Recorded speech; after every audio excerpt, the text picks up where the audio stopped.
The ACE curriculum is designed so that each child, no matter what their age, is working at the level that they will best perform. And that begins at the very beginning with the preschool and the ABC classes. So we don't allow children into the ABC program until they are ready to read. To put them in a program that is above their level is just frustrating to everyone.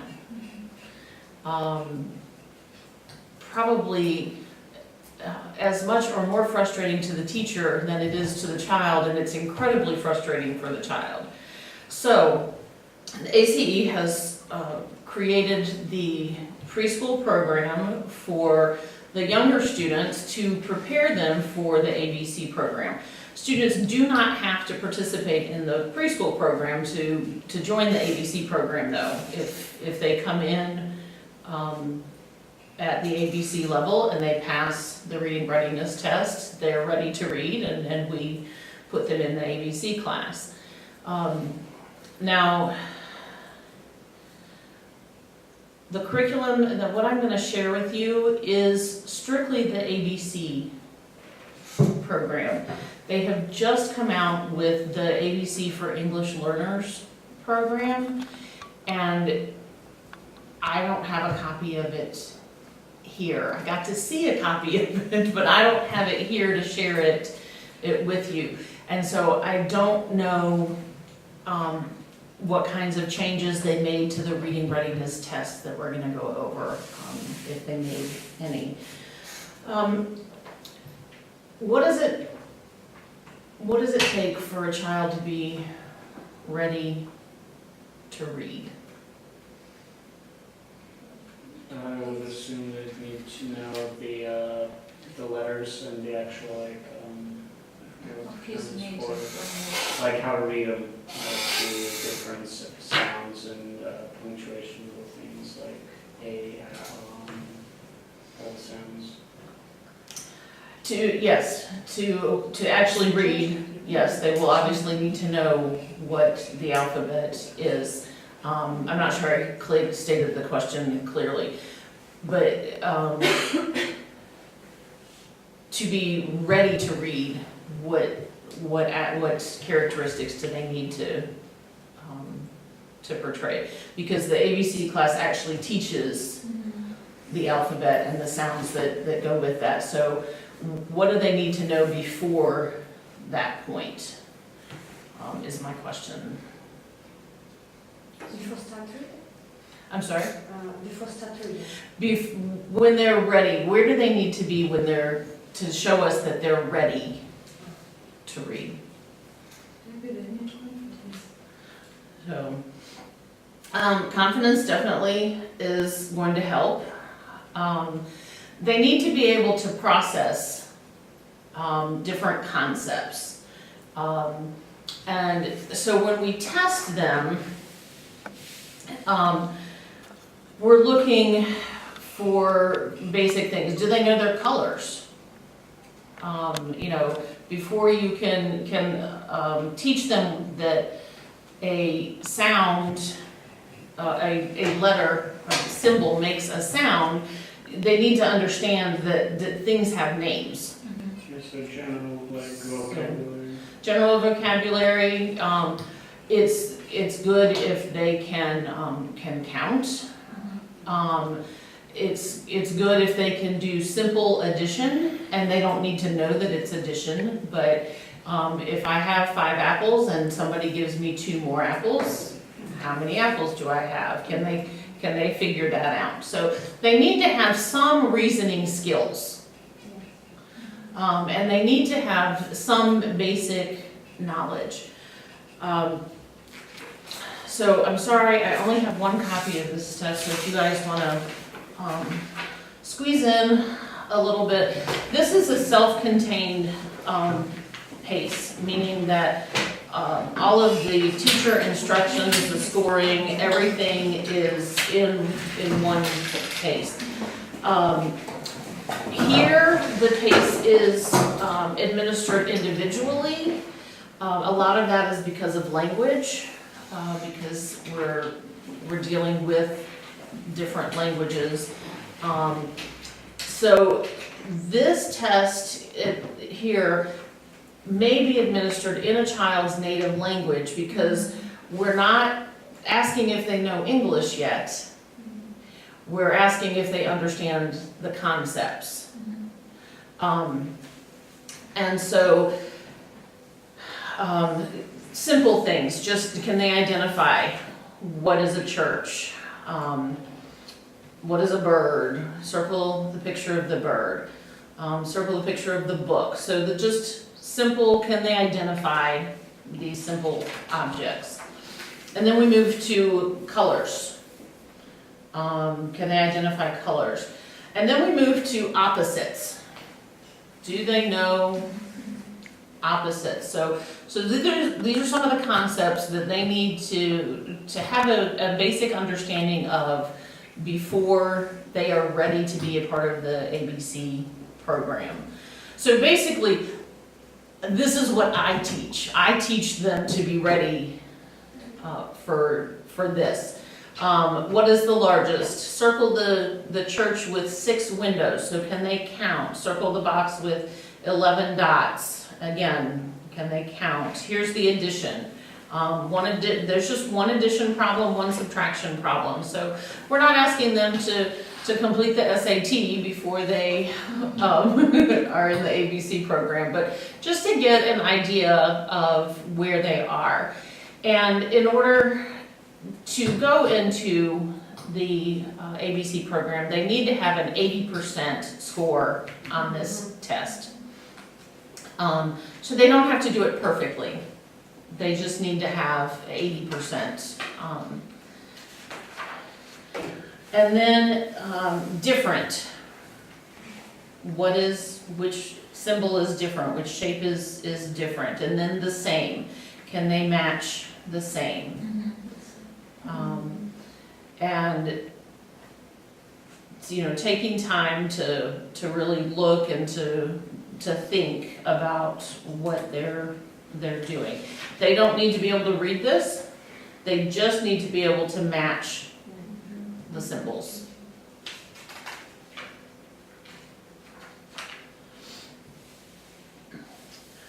What's different? What doesn't belong? So these are all closed, so the bus doesn't belong. These are all vehicles, the flower doesn't belong. We have a show in America called Sesame Street, and it's a preschool age show, and there's a song about which one of these things doesn't belong, that anyone my generation or around my age, a little older, the show is still on the air. I don't know if they still sing that song though. But so which one of these doesn't belong? And this is again just objects. Circle the dog. No, actually this is following directions, because the first one is circle the dog, and the second one is draw a line under the dress and then put an X on the flower. So are they listening? Are they following directions? And again, here, because we have an international school, we have so many different languages, when possible, the test is administered in their native language. Often, it does come down to if it's administered in English or in Russian, because those are the languages that the staff speak. But if we have a student coming in from another country, if we can find someone that speaks that language to help administer the test, then we'll do that. Again, we're matching, just can they match the symbols. It also, at the top of each page, or instructions, it tells you how long they have to do it, somewhere typically between about 15 seconds to several minutes, depending on what the exercise is. So it's not an all-day affair. We're not sitting here and waiting for them to make up their mind if they want to answer or not. Also, when giving the directions are only supposed to be stated one time.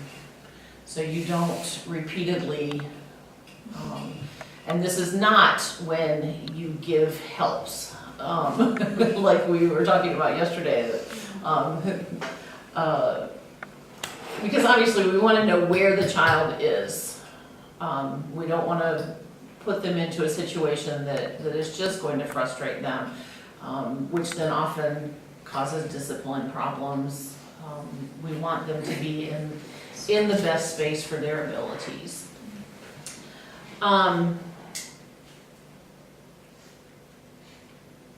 Some of these questions, I question the validity of using because they're pretty cultural, they're pretty American culture, or even church culture types of things. And so it would be up to your administration, or whoever's administering the test. This question is AC built a church with a steeple on top. Circle the picture that matches that statement. That goes with the finger play, where this is the church, this is the steeple, here are the people, I don't remember. And What does the gesture mean? What does the gesture mean? what does the gesture mean? Yes. This is a church, meaning the building. A steeple, which is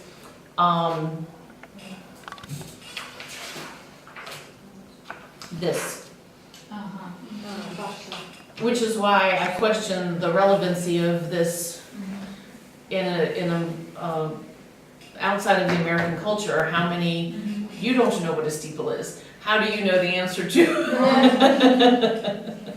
I would say that he is praying. He's just praying.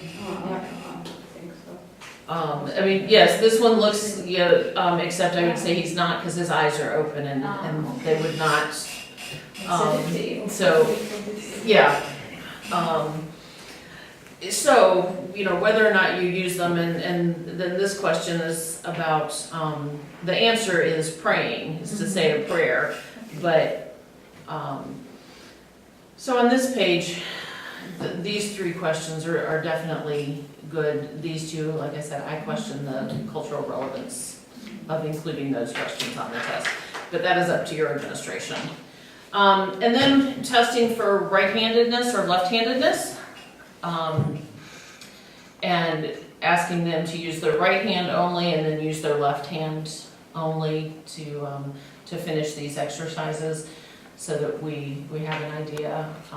I have a student who writes with his left hand but does just about everything else with his right hand. And I have gotten him left-handed scissors, but he uses his right hand for that. And so we, wanted to see what their dominant hand is. But with some students, he can actually even write with his right hand. He's pretty ambidextrous, but typically he writes with his left hand. And then the last question is to give the child 10 minutes to draw a picture of himself.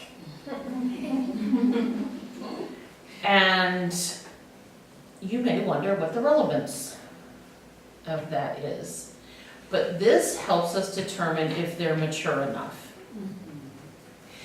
Even if they get 80% correct on the rest of the test, if they don't have the maturity level to be in the ABC class, you're going to create problems for teacher and student. So at the beginning of the book, like I said, everything is self-contained in this one pace.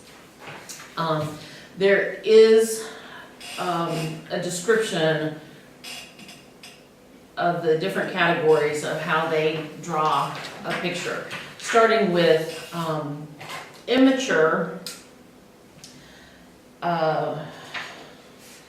immature, the drawing is not recognizable as a person, or body parts, if given, are not connected.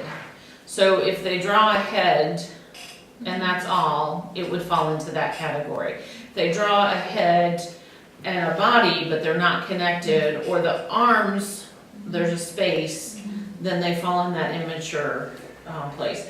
Poor, characteristics of legs and arms are very one-dimensional. I mean, an arm is just a line, maybe it has fingers. The same with, head, nose, mouth, eyes may be a circle or may just be a dot. Mouth is one single line, so if it's very one-dimensional. Up to excellent, there are 5 choices. And excellence are characteristics of the previous characteristics plus clothing and neck, hands, shoulders, and the actual number of fingers. So once you have administered the test, scored the test, and then you look at where they fall on the maturity level.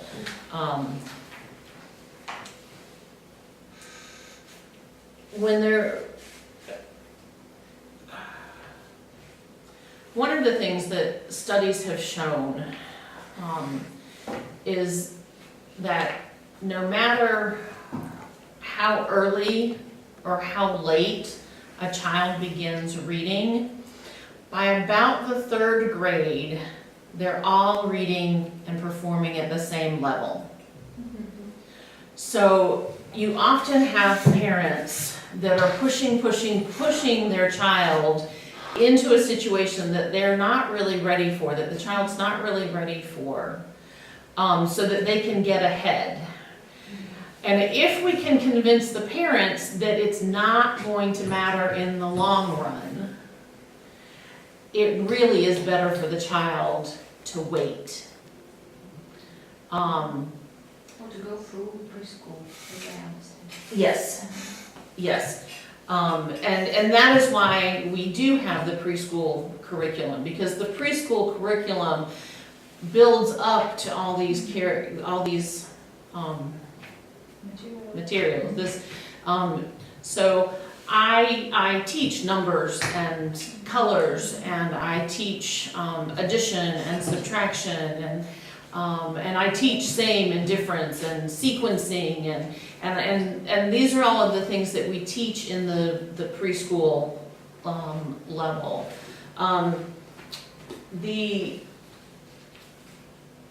The PACE does also suggest that some other things that are not tested for, but that if you put a child into a play situation, you can watch for things. Can they do a puzzle, a pegboard puzzle? Can they do a simple puzzle? How is their eye-hand coordination? And all of those things that really they need before they can learn to read and write. And so this is a great tool, an absolutely necessary tool when you know how to use it. So do you have any questions about this? Any questions about why? I may ask, if you Yeah. have such a smart pupil, and you see that he may maybe miss some paces, for example, for math or for science, do you use it or not? Maybe for all the class, all paces for all subjects, math, For the science. ABC? Yes. But if you have a smarter pupil, maybe he's older than the main part of pupils. That's not good for me. Yeah, I don't teach in the ABC class, so I know some of how they work. I know when they're doing the ABC material that the students are doing just the ABC, which is a 12 to 15 week program, Okay. along with math. They may also be doing math. So no one does science, social studies or word building, I believe, until after the 12 to 15 week course is completed. Because they have to be able to read in order to do that. But if I have a pupil, for example, my pupil is 10 years, and he's sitting with 7 or 8 maybe years pupils, and he is not so interesting to do math spaces, for example, for ABC, because they're too elementary mathematics. Right. And for this pupil, I miss all the math spaces. I shorten this program for him personally. Right. Just to choose all necessary for him bases. Yes, yes. In math, they can be on a different level. Okay. But whatever level they are on in English is the same level that they should be in social studies, science, word building. Yes. Because subject. the language, they need the ability to read and the vocabulary to work those together. But yes, math, they can go ahead in math, and occasionally they're behind in math. So yes, but the others, they need to be pretty much on the same level with all of those.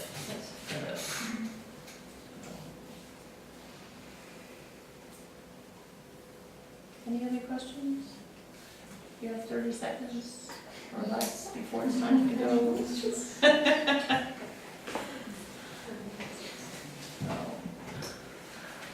All right. Have fun with Miss Olga. I'll see you at lunch, and then I'll see you after lunch.